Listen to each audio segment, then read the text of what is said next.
The sink was always porcelain white. No matter the number of residue splatters, the sink was always bright porcelain white. It gleamed under the white light reflected every morning in the center of the small white room. Hands clasped around the rim of that white basin sink, Dave stared into the drain hole.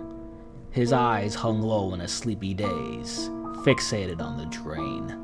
For a long moment his thoughts were still, and he stood frozen over the sink. Then the tap let out a stifled squeal, like an eraser on glass, followed by the coddle coddle coddle of running water. Dave scooped some with his hands and splashed his face.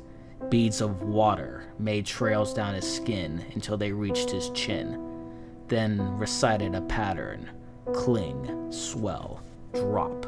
Still arched over the sink with closed eyes, he groped for his toothbrush as the monotonous drone of sloshing bristles echoed around the room. He let his mind wander. Man, I feel sick today. What's the point in brushing my teeth like this if I only end up with a fleshy saliva taste in my mouth by the time I get to work? I wish the mint flavor wouldn't wear off. Dave spat aggressively into the sink. A thread of dribble slicked over his bottom lip, and he pawed it off with the back of his hand. His eyes rested on the tube of toothpaste, which sat in the shallow crater on the far side of the sink where the soap should have been. It was snatched up, and its pearly white insides were squeezed out in a stringy dollop. Dave winced slightly at the overpowering taste in his mouth. This should keep my breath fresh all morning, and he smothered the paste around with his tongue. On the walk to the public bus stop, he managed to accumulate a fair amount of spit in his mouth. He would not swallow it. A man in one of the neighboring houses smiled at him. "Hi there, Dave. How are we feeling today?" Dave had sputtered out a broken good in response, and a gag leapt up his esophagus. An unnatural sensation had settled in his stomach. He had swallowed the toothpaste. He clenched his ribcage as he continued walking. He imagined that someone had cracked open a highlighter and poured its silky fluorescent contents down his throat. Stupid, stupid. You can never do anything right, Dave. His insides turned, and he dropped to the ground in pain.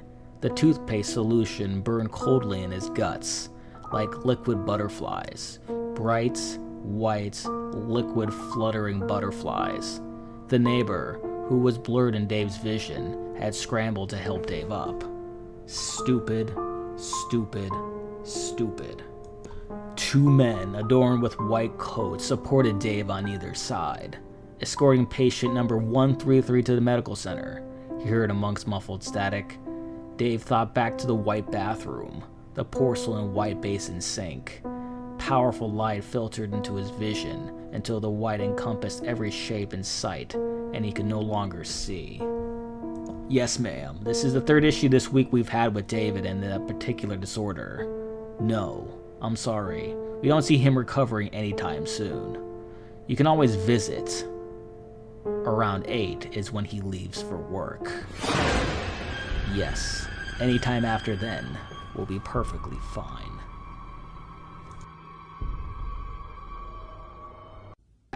Thanks guys for checking out this narration.